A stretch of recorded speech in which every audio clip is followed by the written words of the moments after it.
DK Shivakumar watch ಮೇಲೆ ಕಮಲ ನಾಯಕರು ಕಣ್ಣು ಬಿದ್ದ ಹಾಗೆ ಕಾಣಿಸ್ತಾ ಇದೆ.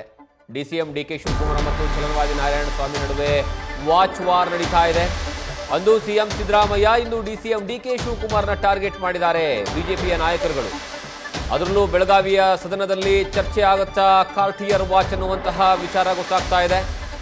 ಚುನಾವಣೆ ಅಫಿಡೇವಿಟ್ಗೂ ಮತ್ತು ಲೋಕಾಯುಕ್ತದಲ್ಲಿ ಹಾಕಿರುವಂತಹ ರಿಜಿಸ್ಟರ್ಗೂ ವ್ಯತ್ಯಾಸ ಇದೆ. ಚುನಾವಣಾ ಅಫಿಡೇವಿಟ್ನಲ್ಲಿ ಹ್ಯೂಬ್ಲೆಟ್ ವಾಚ್ ಬಗ್ಗೆ ಮಾಹಿತಿ ಕೊಟ್ಟಿದ್ದಾರೆ ಡಿಸಿಎಂ ಡಿಕೆ ಶಿವಕುಮಾರ್. ಆದರೆ ಲೋಕಾಯುಕ್ತಕ್ಕೆ ಸಲ್ಲಿಸಿರುವಂತಹ ಅಫಿಡೇವಿಟ್ನಲ್ಲಿ ರಿಜಿಸ್ಟರ್ನಲ್ಲಿ ಇಲ್ಲವೇ ಇಲ್ಲ. ಬಿಜೆಪಿಗೆ ಸದನದಲ್ಲಿ ಇದೇ ವಿಚಾರ ಹೊಸ ಅಸ್ತ್ರ ಮಾಡಿಕೊಟ್ಟರ ಡಿಸಿಎಂ ಡಿಕೆ ಶಿವಕುಮಾರ್ ಅನ್ನುವಂತಹ ವಿಚಾರ ಪ್ರಶ್ನೆ ಮೂಡ್ತಾ ಇದೆ. ಈ ಬಗ್ಗೆ ನಮ್ಮ ಪ್ರತಿನಿಧಿ ಗಣಪತಿ ಹೆಚ್ಚಿನ ಮಾಹಿತಿಯನ್ನು ಕೊಡ್ತಾರೆ. ಗಣಪತಿ, ಈಗಾಗಲೇ ಬಿಜೆಪಿಯವರಿಗೆ ಯಾವ ವಿಚಾರ ಚರ್ಚೆ ಮಾಡಬೇಕು ಸದನದಲ್ಲಿ ಅನ್ನುವಂಥದ್ದಿತ್ತು. ಅದ್ರಿಗೆ ವಾಚ್ ವಾರ್ ನೋಡಿದ್ರೆ ದೊಡ್ಡ ಮಟ್ಟದಲ್ಲಿ ಇದೇ ವಿಚಾರ ಚರ್ಚೆ ಆಗುತ್ತೆ ಅಂತ ಗೊತ್ತಾಗ್ತಾ ಇದೆ. ಏನದು ಲೋಕಾಯುಕ್ತದಲ್ಲಿ ಮತ್ತೆ ಈಗಾಗಲೇ ಚುನಾವಣಾ ಅಫಿಡೇವಿಟ್ನಲ್ಲಿ ಯಾವೆಲ್ಲ ರೀತಿಯಾದಂತಹ ವ್ಯತ್ಯಾಸಗಳನ್ನು ಡಿಸಿಎಂ ಡಿಕೆ ಶಿವಕುಮಾರ್ ಮಾಡಿದ್ದಾರೆ? ಜಗದೀಶ್, ಖಂಡಿತ. ಯಾಕಂತಂದ್ರೆ ಈ ವಾಚ್ ವಾರ್ಗೆ ಸಂಬಂಧಪಟ್ಟಂಗೆ ನಾವು ನೋಡೋದಾದ್ರೆ ಈ ಹಿಂದಿನ ಘಟನೆಗಳು ಅಂದ್ರೆ ಸಿಎಂ ಸಿದ್ದರಾಮಯ್ಯ ಅವರು ಈ ಹ್ಯೂಬ್ಲೆಟ್ ವಾಚ್ ಸಂಬಂಧಪಟ್ಟಂಗೆ ಯಾವೆಲ್ಲ ಸಮಸ್ಯೆಗಳಿಗೆ ಒಳಗಾದ್ರು, ಯಾವೆಲ್ಲ ಟೀಕೆಗಳಿಗೆ ಒಳಗಾದ್ರು, ಕೊನೆಗೆ ಒಂದಿನ ಆ ವಾಚಿಂದಲೇ ಅವರು ದೂರ ಉಳಿಯುವಂತ ಪ್ರಸಂಗ ಕೂಡ ಉಂಟಾಯಿತು. ಈಗ ಅದೇ ಮಾದರಿಯಾದಂತಹ ಇದೇ ಹ್ಯೂಬ್ಲೆಟ್ ವಾಚ್ ಸಂಬಂಧಪಟ್ಟಂಗೆ ಈಗಾಗಲೇ ಡಿಕೆ ಶಿವಕುಮಾರ್ ಕೂಡ ಇದೇ ಸುಳಿಯಲ್ಲಿ ಸಿಕ್ಕಿಕೊಳ್ತಾರ ಅನ್ನೋದು ಕೂಡ ಒಂದಷ್ಟು ಚರ್ಚೆಗಳು ರಾಜಕೀಯ ವಲಯದಲ್ಲಿ ನಡೀತಾ ಇರುವಂಥದ್ದು. ಅದರಲ್ಲೂ ಕೂಡ ಚಳಿಗಾಲದ ಅಧಿವೇಶನ ಆರಂಭ ಆಗ್ತಾ ಇದೆ. ಬಿಜೆಪಿ ನಾಯಕರು ಡಿಕೆ ಶಿವಕುಮಾರ್ ಅವರು ಕೊಟ್ಟಿರುವಂತಹ ಮಾಹಿತಿಯಲ್ಲಿ ಅಂದ್ರೆ ಹ್ಯೂಬ್ಲೆಟ್ ವಾಚ್ ಏನಿದೆ ಅದಕ್ಕೆ ಸಂಬಂಧಪಟ್ಟಂಗೆ ದಾಖಲೆಗಳನ್ನ ಕೇಳ್ತಾ ಇದ್ದಾರೆ. ಇದರ ಒಂದಷ್ಟು ಪ್ರಸಂಗಗಳು ಚರ್ಚೆ ಮಾಡೋದಾದ್ರೆ ನೋಡಿ, ಯಾವಾಗ ಬ್ರೇಕ್ಫಾಸ್ಟ್ ಮೀಟಿಂಗ್ ನಡೆಯುತ್ತೋ ಅಲ್ಲಿ ಒಂದಷ್ಟು ಸಂದರ್ಭಗಳು ಬರುತ್ತೆ. ಅಂದ್ರೆ ಕಾರ್ಟಿಯರ್ ವಾಚ್ ಇರ್ಬೋದು, ರೋಲ್ಯಾಕ್ಸ್ ವಾಚ್ ಇರ್ಬೋದು, ಜೊತೆಗೆ ಹ್ಯೂಬ್ಲೆಟ್ ವಾಚ್ ಇರ್ಬೋದು. ಅವರು ನೇರವಾಗಿ ಹೇಳ್ತಾರೆ, ನಾನು ಕಟ್ಟಿರುವಂತ ವಾಚ್ ಕಾರ್ಟಿಯರ್ ವಾಚು ಏನು ಚುನಾವಣೆ ಅಫಿಡೇವಿಟ್ ಅಲ್ಲಿ ಇದೆ, ಚೆಕ್ ಮಾಡ್ಕೊಳ್ಳಿ ಅಂತ ನೇರವಾಗಿ ಬಿಜೆಪಿ ನಾಯಕರಿಗೆ ಸವಾಲಾಗ್ತಾರೆ. ಬಿಜೆಪಿ ನಾಯಕರು ಈ ಸವಾಲನ್ನು ಸ್ವೀಕರಿಸಿದ ನಂತರ ಚುನಾವಣಾ ಆಯೋಗಕ್ಕೆ ಕೊಟ್ಟಿರುವಂಥ ಅಂದರೆ 2018 ಜೊತೆಗೆ 2023ರಲ್ಲಿ ಡಿ ಕೆ ಶಿವಕುಮಾರ್ ಅವರು ಒಂದಷ್ಟು ಮಾಹಿತಿಗಳನ್ನು ಕೊಡ್ತಾರೆ.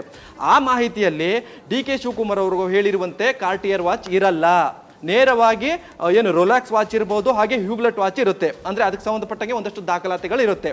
ಅದೇ ಮಾಹಿತಿಗಳನ್ನು ಜೊತೆಗೆ ಅದೇ ಸವಾಲಿಗೆ ಸ್ವೀಕರಿಸಿದಂಥ ಬಿಜೆಪಿ ನಾಯಕರು ಮತ್ತೆ ಮರುಪ್ರಶ್ನೆ ಡಿ ಕೆ ಶಿವಕುಮಾರ್ ಮಾಡ್ತಾರೆ. ನೋಡಿ, ಡಿ ಕೆ ಶಿವಕುಮಾರ್ ಅವರು ಹೇಳಿದ್ರು, ಕಾರ್ಟಿಯರ್ ವಾಚ್ ಬಗ್ಗೆ ನಾನು ಈಗಾಗಲೇ ಚುನಾವಣೆ ಅಫಿಡೇವಿಟ್ನಲ್ಲಿ ಮಾಹಿತಿ ಕೊಟ್ಟಿದ್ದೆ 2018, 2023 ಅಲ್ಲಿ ಕಾರ್ಟಿಯರ್ ವಾಚ್ ಬಗ್ಗೆ ಮಾಹಿತಿನೇ ಇಲ್ಲ. ಅಲ್ಲಿರುವಂತಹ ಮಾಹಿತಿ ಯಾವುದು?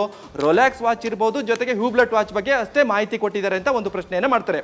ಅದಾದ ನಂತರ ಅಂದರೆ ಈ ವರ್ಷದ ಬರುವಂತಹ ಒಂದಷ್ಟು ಆದಾಯ ಏನಿರುತ್ತೆ ಅದಕ್ಕೆ ಸಂಬಂಧಪಟ್ಟಂಗೆ ಎಲ್ಲ ರಾಜಕಾರಣಿಗಳು ಲೋಕಾಯುಕ್ತಕ್ಕೆ ಒಂದಷ್ಟು ಮಾಹಿತಿಗಳನ್ನ ಕೊಡ್ತಾರೆ. ಡಿ ಕೆ ಶಿವಕುಮಾರ್ ಅವರು ಕೂಡ ಅಕ್ಟೋಬರ್ ತಿಂಗಳಲ್ಲಿ ಒಂದಷ್ಟು ಆದಾಯದ ಸಂಬಂಧಪಟ್ಟಂಗೆ ಮಾಹಿತಿಗಳನ್ನ ಕೊಡ್ತಾರೆ. ಅಲ್ಲೂ ಕೂಡ ಒಂದು ಕಾರ್ಟಿಯರ್ ವಾಚ್ ಅನ್ನ ಸೇರಿಸ್ತಾರೆ. ಅಲ್ಲಿ 2 ಕಾರ್ಟಿಯರ್ ವಾಚ್ ಇರುತ್ತೆ, ಜೊತೆಗೆ ಒಂದು ರೋಲ್ಯಾಕ್ಸ್ ವಾಚ್ ಇರುತ್ತೆ. ಹಾಗಾದ್ರೆ ಚುನಾವಣೆ ಅಫಿಡೇವಿಟ್ನಲ್ಲಿ ಇದ್ದಂತಹ ಹ್ಯೂಬ್ಲೆಟ್ ವಾಚ್ ಎಲ್ಲಿ ಅನ್ನೋದು ಕೂಡ ಈಗಾಗಲೇ ಬಿಜೆಪಿ ನಾಯಕರ ಪ್ರಶ್ನೆ ಆಗಿರುವಂಥದ್ದು.